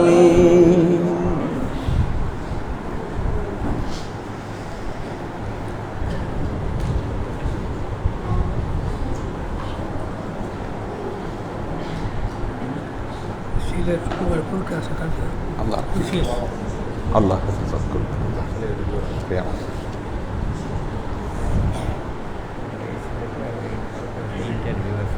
আল্লাহ হেফাজত করুক। কোথায় ইন্টারভিউ? কোথায়? বেসরকারি বিমান চলাচলের হিসেবে ও আচ্ছা আচ্ছা আচ্ছা আচ্ছা। আল্লাহ ইন্টারভিউ আল্লাহ আল্লাহ আল্লাহ আল্লাহ রহম করুক। আল্লাহ আলাইকুম اللهم آمين اللهم صل على محمد وعلى آل محمد كما صليت على إبراهيم وعلى آل إبراهيم إنك حميد مجيد اللهم بارك على محمد وعلى آل محمد كما باركت على إبراهيم وعلى آل إبراهيم إنك حميد مجيد ربنا ظلمنا أنفسنا وإن لم تغفر لنا وترحمنا لنكونن من الخاسرين ربنا آتنا في الدنيا حسنة وفي الآخرة حسنة وقنا عذاب النار ربنا لا تزغ قلوبنا بعد إذ هديتنا وهب لنا من لدنك رحمة إنك أنت الوهاب اللهم إنك عفو تحب العفو فاعف عني يا غفور الرحيم الودود اللهم نور قلوبنا بنور الإيمان ونور قلوبنا بنور الإسلام ونور قلوبنا بنور الإحسان وزين أخلاقنا بنور محمد صلى الله عليه وسلم اللهم إنا نسألك علما نافعا رزقا واسعا عملا مقبولا شفاء من كل داء قلبا خاشعا ذهنا ذاكرا إيمانا كاملا توبة قبل الموت راحة عند الموت ونجاة بعد الموت اللهم إنا نسألك رحمتك في كل درجة فلاح في كل أمر ونعوذ بك من الشرك والشك والنفاق والبدعة ومن كل وسوسة الشيطان يا الله يا رحمن يا الله আমরা এতক্ষণ তোমার দরবারে যে সমস্ত আমলকে উপস্থাপন করলাম ত্রুটিমুক্তভাবে এই আমলগুলোকে তুমি আমাদের তরফ থেকে কবুল করে নাও। তুমি আমলের যাজা আমাদের প্রিয় নবী হযরত মুহাম্মদ মুস্তাফা সাল্লাল্লাহু আলাইহি ওয়াসাল্লামের কাছে পৌঁছে দাও।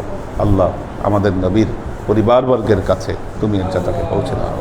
এই দুনিয়ার সমস্ত আম্বিয়াই কেরাম সাহাবাই কেরাম তাবেঈন তাবেঈন ওয়ালি আউলিয়া গাউস কুতুব আমাদের মা বাবা ভাই বোন আত্মীয় স্বজন এই দরবার থেকে যত পীর ভাই বোন চলে গেছে সবার রুহে আল্লাহ তুমি এর যাজাকে পৌঁছে দাও। তুমি তোমার হাবিবের ওসিলায় আমাদের সবাইকে কবুল ও ক্ষমা করে দাও। আমাদের জীবন থেকে সমস্ত অভাব অভিযোগ, বালা মুসিবত, দুঃখ কষ্ট, রোগ শোককে দূরীভূত করে দিয়ে দৃঢ় হস্তে তোমার দ্বীনের খেদমতের তৌফিক তুমি আমাদেরকে দান করো। আজীবন যেন তোমার হেদায়েতের পথে প্রতিষ্ঠিত থাকতে পারি, সে তৌফিক তুমি আমাদেরকে দান করো। সুবহান রাব্বিকা রব্বিল ইজ্জাতি আম্মা ইয়াসিফুন, সালামুন আলাল মুরসালিন, ওয়ালহামদুলিল্লাহি রাব্বিল আলামিন। ওয়াজআল আখিরু কালিমাতিনা ইনদাল মাউত লা ইলাহা ইল্লাল্লাহু মুহাম্মাদুর রাসূলুল্লাহ সাল্লাল্লাহু আলাইহি ওয়া সাল্লাম।